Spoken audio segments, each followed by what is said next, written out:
अस्सलाम वालेकुम everyone, this is D2 8th edition, chapter number 10 trigonometric ratio, exercise 10B। और हम कर रहे हैं इसका क्वेश्चन नंबर 7। ठीक है जी, ओके जी।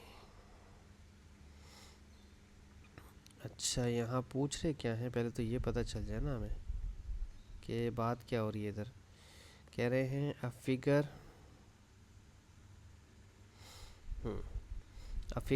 VWXYZ, VWXY और Z ये इस तरह से दिए, is made up of 3 right angle triangles. एक दो तीन, तीनों राइट एंगल ट्राइंगल्स हैं। ठीक है, यानी कि तीनों पे ट्रिग्नोमेट्रिक रेशो आप आसानी लगा सकते हैं, राइट। इसके बाद कहते हैं गिवन दैट VW 154, VW 154 है, VY 88 है, V से Y 88 है, और VXW VYZ और VWX ये दोनों 90 हैं, ये 63 है, और VZY 46 है। पैरीमीटर मालूम करना है। देखें, पैरीमीटर के लिए आपको क्या चाहिए, पहले तो ये साइड चाहिए, खुशकिस्मती से ये गिवन है साइड, ठीक है। फिर मुझे ये साइड चाहिए WX।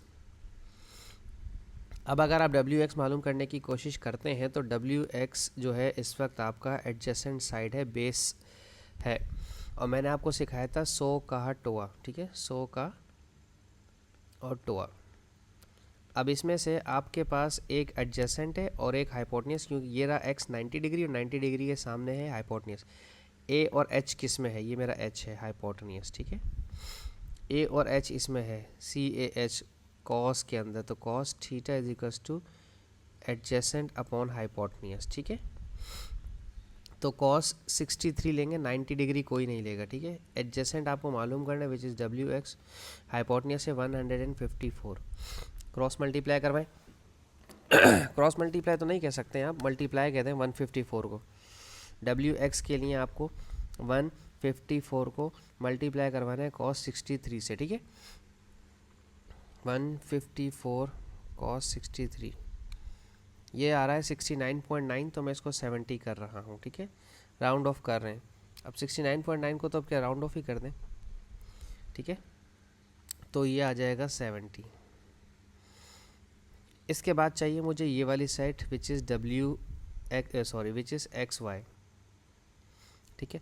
अब XY के लिए आपके पास अगर आप गौर करें तो बेसिकली ये आपका 90 डिग्री है, यहाँ पर जो नहीं बना हुआ हमें बनाना पड़ेगा, अंडरस्टूड बात है, ठीक है। अब ये मेरा एडजेसेंट हो गया और ये मेरी ओपोजिट साइड हो गई, ठीक है। अब एडजेसेंट ओपोजिट टेंजेंट में होता है तो आप यूज़ करेंगे टेंजेंट,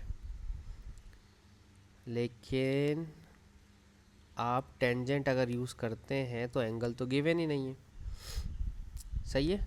एंगल गिवन नहीं तो इसका मतलब टेंजेंट नहीं यूज़ कर सकते, ठीक है। आपको क्या करना है उसके लिए, फिर अब आप एक काम करें, आप पहले ये वाली साइड मालूम कर लें XV वाली with the help of Pythagoras theorem, सही है। क्योंकि मेरे पास इस वाले ट्रायंगल में एंगल गिवन नहीं है। ये जो ट्रायंगल है, एक एंगल अगर यहाँ गिवन होता तो मेरे लिए मसला आसान हो जाता, लेकिन नहीं है, कोई मसला नहीं, टेंशन की बात ही नहीं है। मुझे पहले अगर XY साइड मालूम करनी है तो उसके लिए अगर मुझे एंगल नहीं है तो मैं ये वाली साइड मालूम कर लेता हूँ, और ये साइड मालूम करने के लिए मैं इस वाले VWX वाले ट्रायंगल में पाइथागोरस लगा रहा हूँ, ठीक है। और पाइथागोरस का फार्मूला आप सब जानते हैं, C square is equals to A² plus B square, ठीक है। C हमारा हाइपोटेन्यूस है और इस वाले ट्रायंगल में हाइपोटेन्यूस है 154, तो यहाँ लिख दें 154 इस पर स्क्वायर, और जो एडजेसेंट अभी हमने मालूम किया 70, ठीक है, इधर लिख दीजिए 70 का स्क्वायर प्लस B का स्क्वायर, ठीक है। ये 70 का स्क्वायर लेफ्ट हैंड साइड पर आकर माइनस हो जाएगा, 150 का स्क्वायर माइनस 70 का square is equals to B पर स्क्वायर, और B पर भी रूट ले लें और इधर भी रूट ले लीजिए, ठीक है।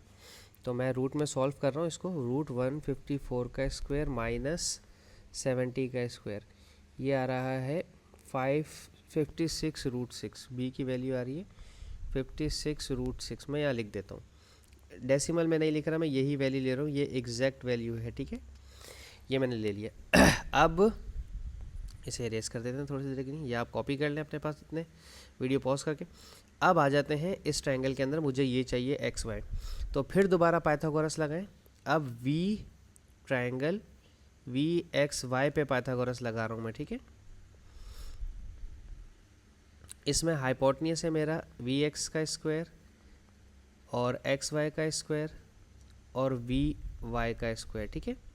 वी एक्स की वैल्यू है 56√6 और इस पर है स्क्वायर। एक्स वाई की वैल्यू तो मुझे मालूम करनी है और वी वाई है मेरा 88 का स्क्वायर, ठीक है। ये adjacent C square is equals to A square और ये बी स्क्वायर, ठीक है। अब 56√6 का अगर आप स्क्वायर लेते हैं तो ये बन रहा है 18816 माइनस ये वाला 88 यहाँ ले आए, ये बन रहा है 7744 is equals to X Y का स्क्वायर। अब इस पर भी रूट ले लें और इस पर भी रूट ले लें, पहले माइनस करवा दें इसको। 18816 माइनस 7744 को माइनस करवाएं और रूट लीजिए, तो एक्स वाई की वैल्यू डेसिमल्स में आ रही है 105.22, सही है। तो हम यहाँ पर 105.22 को 8√73 कर देते हैं, 8√173 एग्जैक्ट वैल्यू लिख लेते हैं जो मेरे पास आ रही थी, ठीक है। अब मुझे चाहिए ये वाली साइड वाई जेड। अब इसमें एक एंगल गिवन है और एक ये साइड गिवन है ओपोजिट, और हमें चाहिए एडजेसेंट, ठीक है। अब टेंजेंट लगा सकते हैं इसमें, क्योंकि टेंजेंट में ओपोजिट अपॉन एडजेसेंट होता है, tangent theta opposite upon adjacent, ठीक है। ठीक है, यहाँ पर ओपोजिट जो है मेरा वो 88 है, एंगल के ओपोजिट मेरा 88 है, सही है। एंगल के ओपोजिट 88 है और एडजेसेंट मेरा वाई जेड है, तो मैं वाई जेड को यहाँ ले आता हूँ और टेंजेंट 46 को नीचे ले जाता हूँ, सही है। एंगल नीचे चला जाएगा, टेंजेंट 46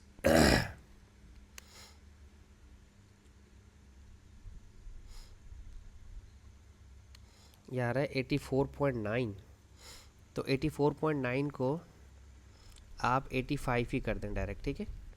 ये वाली साइड आ गई हमारी 85। अब रह गई है आखिरी साइड जो कि ये है वी जेड। अब वी जेड चूँकि हाइपोटेन्यूस है, 90 के सामने है तो हाइपोटेन्यूस है, और हाइपोटेन्यूस लगाने के लिए हम पाइथागोरस का इस्तेमाल कर सकते हैं, ठीक है। पाइथागोरस यूज़ करेंगे, वी जेड का square is equals to V Y का स्क्वायर प्लस वाई जेड का स्क्वायर, ठीक है। वी वाई अगर आप देखें तो वहाँ लिखा हुआ है 88, वाई जेड ये सी स्क्वायर है, ये ए स्क्वायर है और ये बी स्क्वायर, ठीक है। और वाई जेड देखें तो वो है 85 का स्क्वायर, ठीक है। और फिर इनका रूट ले लीजिएगा प्लस करने के बाद, क्योंकि वी जेड पे भी स्क्वायर है तो उसका भी स्क्वायर ख़त्म करने के लिए रूट लेते हैं। 88 का स्क्वायर प्लस 85 का स्क्वायर 122.34 आ रहा है, ठीक है।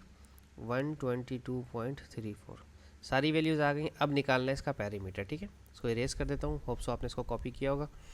अब पैरीमीटर के लिए हमें चाहिए कौन कौन सी values, V W plus W X plus X Y plus Y Z plus Z V, ठीक है। वी डब्ल्यू है 70 प्लस नहीं, वी डब्ल्यू है 154, सॉरी वी डब्ल्यू है 154, डब्ल्यू एक्स है एडजेसेंट वाली साइड 70, एक्स वाई है 8√173, ये तो कैलकुलेटर में सॉल्व हो जाएगा। वाई जेड है 85 और जेड डब्ल्यू वी है 122.34, 154 प्लस 70 प्लस 8√173, रूट में प्लस नहीं आ जाएगा, रूट से बाहर निकालिएगा प्लस को, ठीक है। 85 प्लस 122.34 536.5। जब आप यहाँ पर 8√173 के बाद प्लस का बटन दबाएंगे ना तो रूट आगे बढ़ेगा, ध्यान से एरो का बटन दबा के फिर आगे जाएगा कर्सर, फिर प्लस दबाइएगा, ठीक है। कैलकुलेटर में ये आ रहा है 536.56, तो 537 कर दें, 23 सिग्निफिकेंस फिगर, ठीक है। ये आपका पैरामीटर आ गया। अब कहानी है एरिया की, ठीक है। एरिया में इसे मैं रेस कर रहा हूँ, एरिया में मेरे पास पूरी फिगर का एरिया चाहिए, ठीक है। तो टोटल एरिया के लिए मेरे पास 3 ट्रायंगल हैं, ठीक है। मैं सारी वैल्यूज़ फाइंड आउट कर चुका हूँ। 3 ट्रायंगल है मेरे पास, 1/2 बेस इंटू हाइट, ये है for triangle V X W के लिए, प्लस 1/2 बेस इंटू हाइट, ये है ट्राइंगल वी वाई एक्स के लिए, फिर प्लस 1/2 बेस इंटू हाइट, ये है ट्राइंगल वी वाई जेड के लिए। आप देखें जहाँ 90 डिग्री मैंने उस अल्फ़ाबेट को बीच में रखने की पूरी कोशिश की।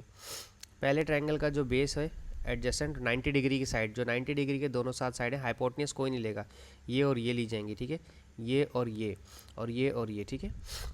तो पहले चले मैं आपके लिए ना लिख देता हूँ WX और XV, ठीक है, प्लस 1/2 XY और VY, ठीक है, प्लस 1/2 YZ और VY, ठीक है, मैंने लिख दी, साइड्स भी लिख दी ताकि आपको वैल्यूज़ पढ़ने में आसानी हो। WX है 70 और XV है 56√6, प्लस 1/2 XY है 8√173 और VY है 88, प्लस 1/2 YZ है 85 और VY है 88, ठीक है। अब अगर आप चाहें तो इसको सेपरेट सेपरेट सॉल्व कर लें, चाहे तो पूरी वैल्यू एक साथ कैलकुलेटर में टाइप कर दें। मैं पूरी वैल्यू कैलकुलेटर में एक साथ टाइप कर रहा हूँ, ठीक है जी। Plus 1/2 into 8√173 bracket close another bracket 88। Root वाली वैल्यू के बाद कर्सर को आगे करना ज़रूरी होता है।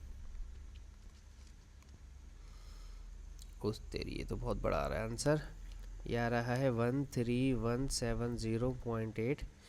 अगर मैं इसको 13170 को 200 कर दूँ राउंड ऑफ करके 13200, तो ये हो जाएगा 23 सिग्निफिकेंस फिगर आंसर, ठीक है। पूछा नहीं है लेकिन स्टैंडर्ड यही होता है कि आप अपने आंसर को 3 सिग्निफिकेंस फिगर में दीजिए, सही है। इसके साथ ही मेरी वीडियो ख़त्म होती है। होप सो मैं आपको समझाने में कामयाब रहा। Thank you so much for watching my channel. अल्लाह हाफिज़।